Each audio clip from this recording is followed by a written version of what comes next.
Okay, I want to start today by asking you to do something a little strange.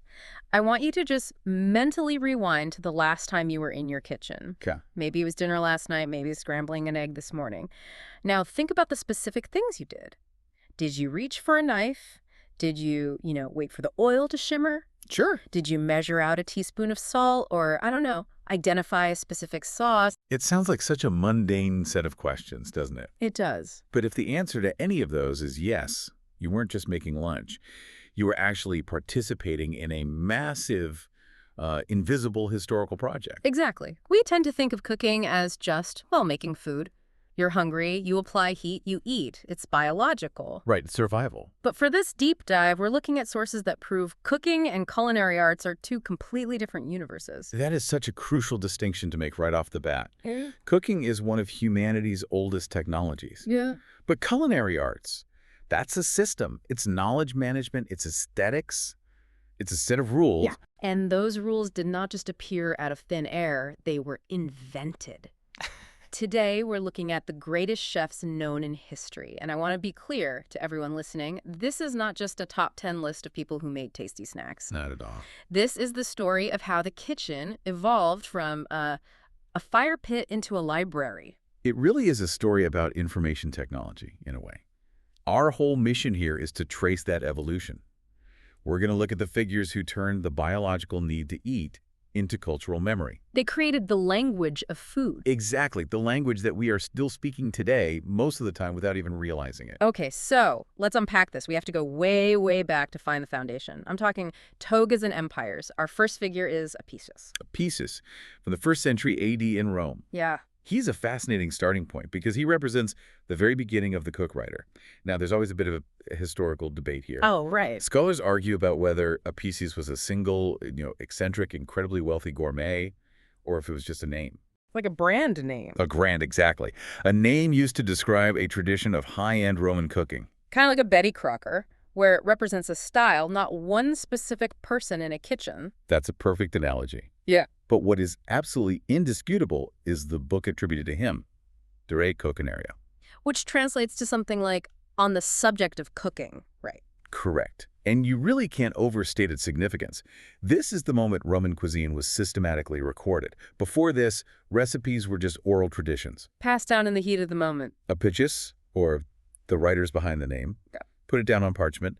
They turned cooking into data. I love that idea. Cooking is data. But from what the sources say, this data wasn't exactly teaching people how to make a simple spaghetti and meatballs, was it? Oh, not at all. It would taste very foreign, maybe even shocking to us today. How so? The Roman palate, as we see in the book, was built on incredibly strong, punchy flavors. We're talking heavy spices, sweet and sour combinations, tons of acidity. But the absolute cornerstone was a thing called garum. Garum. That's the fermented fish sauce. I feel like I see that pop up in every single documentary about Rome. It's unavoidable. I mean, think of it as the ketchup, soy sauce, and salt of the ancient world all rolled into one, but way more intense. Oh. They put it in almost everything, savory dishes, even some desserts.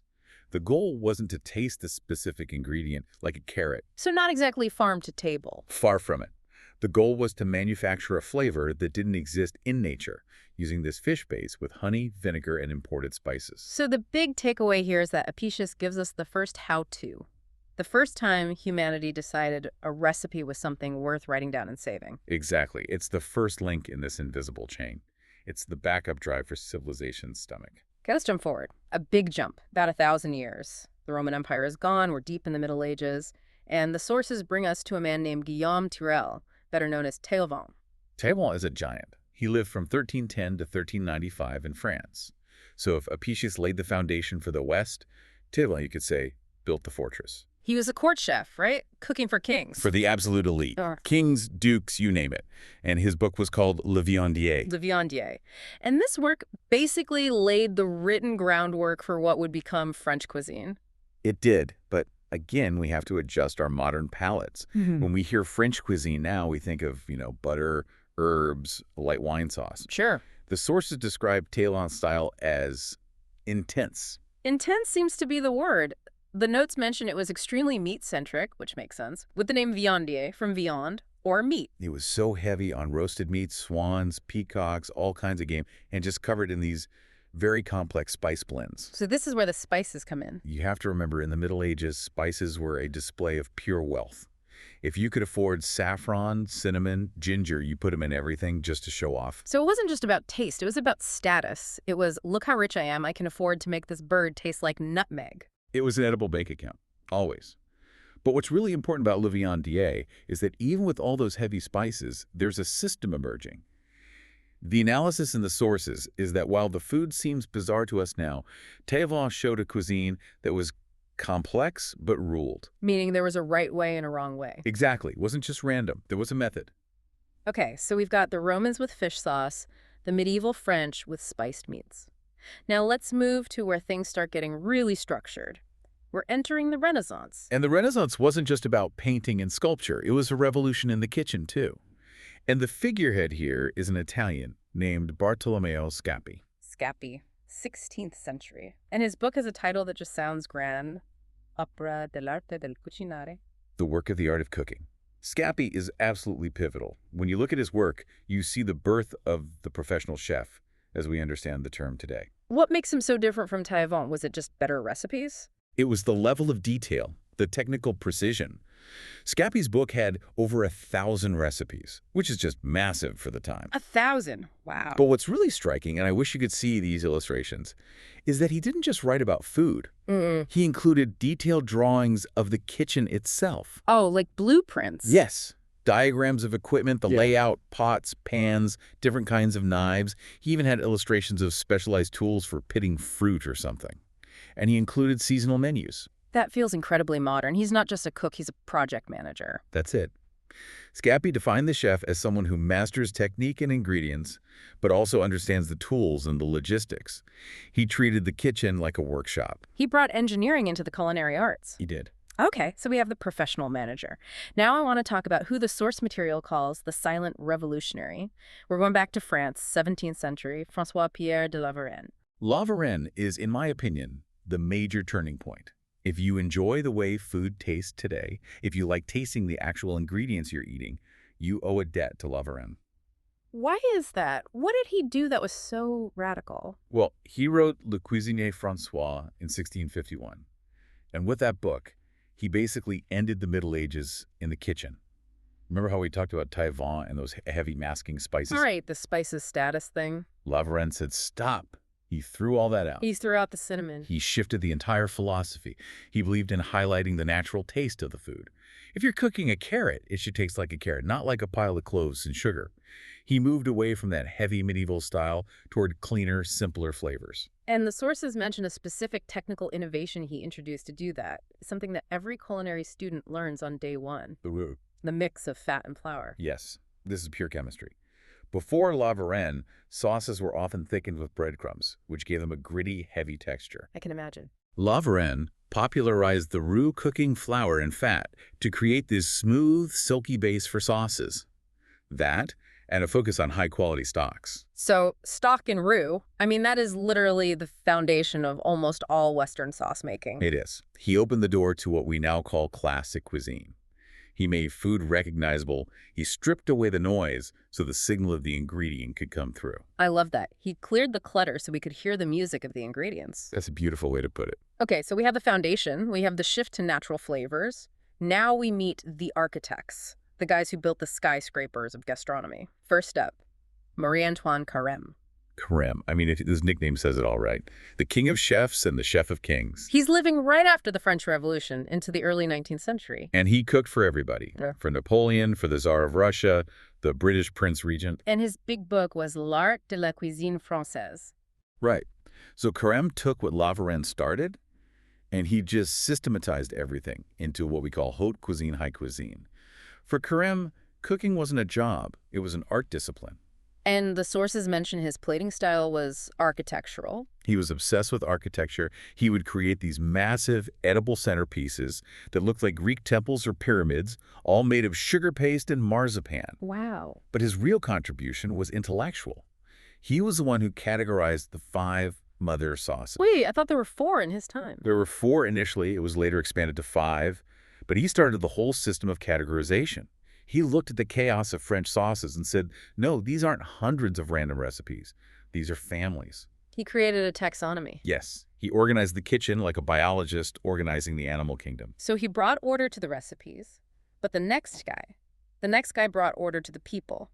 Auguste Escoffier. Escoffier, the architect of the modern professional kitchen. Full stop. He is the reason your dinner at a nice restaurant arrives on time and hot. He is late 19th, early 20th century, and his big book is Le Guide Culinaire. Yes, and if you walk into any professional kitchen today, I don't care if it's a Michelin star place or a hotel banquet hall, the hierarchy you see, the brigade system, that is Escoffier's logic. The brigade system, that's the chef de partie, the sous chef, all that. Exactly.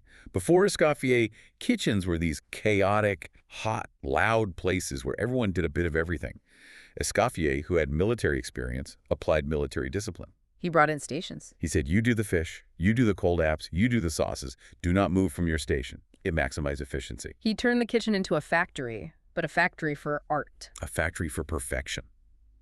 And he standardized recipes. Before him, a dish might vary wildly from town to town, but Escoffier's point was that if you order pêche melba, which he invented, by the way. A signature dish. Yes, that and tornitas rossini. But his logic was, if you order pêche melba in Paris, it should taste and look exactly the same as the one in London at the Savoy Hotel. He created a universal language. That's huge. It's like creating a universal operating system for food. Exactly. He professionalized the entire labor force. So we've had a lot of Frenchmen, a lot of kings and courts. But the story of cooking isn't just about the elites. We need to talk about democratization. And for that, we look to England and to a woman named Hannah Glasse. Yes, Hannah Glasse is such a breath of fresh air in this timeline. She wrote The Art of Cookery, Made Plain and Easy in 1747. Made Plain and Easy. I mean, that title alone feels like a protest against the French snobbery we've been talking about. It was a direct shot across the bow. She was a pioneer for the home cook. While all the men we just discussed were writing for other professional chefs, Glasse was writing for the household. So what was her big contribution then? Accessibility and clarity. She famously said she was writing for the people, not for the professionals. She took these complex culinary ideas and just translated them into simple, plain English that a housekeeper could understand. She broke the gatekeeping. She did. She proved you didn't need a brigade of 20 men to make a good dinner. You just needed clear instructions. She's the spiritual ancestor of every food blogger today. And finally, we have to cross the Atlantic. We can't talk about modern food history without James Beard. The founding figure of modern American cuisine, no question. I feel like before James Beard, American food was seen as, I don't know, second rate. Just hot dogs and bad imitations of French food. That's a fair assessment. There was this massive cultural cringe in American dining. If it was fancy, it had to be French. If it was American, it was just fuel. And Beard changed that. He did. With books like American Cookery, he did something revolutionary. He gave American food an identity. He championed local products. He said, look around you. Exactly. We have amazing corn. We have incredible beef. We have seafood unique to our coasts. Let's cook that. He moved American cooking from imitation to innovation. He gave American food its self-esteem back. He really did. He taught Americans that their own ingredients were worthy of the same respect as a truffle from France. So, okay, we've covered nearly 2,000 years of history. From Apicius and his fish sauce to Beard and his American corn. When we look at this whole list, Apicius, Taillevent, Scapi, La Varenne, Carême, Escoffier, Glasse, Beard, well, these people, there were thousands of cooks. It comes down to what we said at the start. Yeah. None of these people just cooked. They all did three specific things that changed everything. First, they turned the kitchen into a rule system. They created order out of chaos. Right. They built the database. Second, they made knowledge transferable. Because they wrote it down and systematized it, like Carême with sauces or Escoffier with the brigade, the knowledge could be passed on. A chef today can use a technique from La Varenne without ever meeting him. They conquered time. And the third thing. They turned eating from a biological need into cultural memory. That's deep. Cultural memory. Well, think about it. When you make a bechamel sauce for a lasagna, you're enacting a ritual that was codified centuries ago. You are part of a lineage. You're not just melting butter, you're reciting a poem of fat and flour that was written in the 17th century. And this brings us to that concept from the sources that I just loved, the invisible chain. It's such a powerful image, isn't it?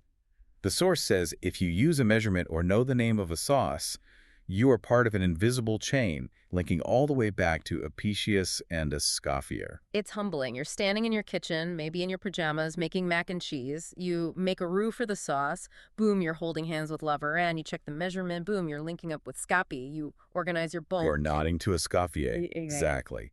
The fire we cook with is the same fire from ancient times. Physically, nothing has changed.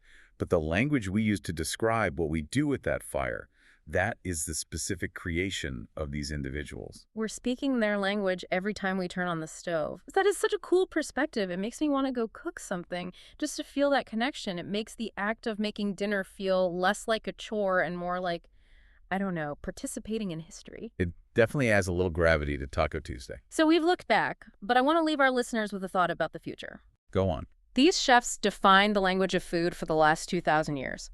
Books, recipes, hierarchies. But we live in a very different world now. So the question is this.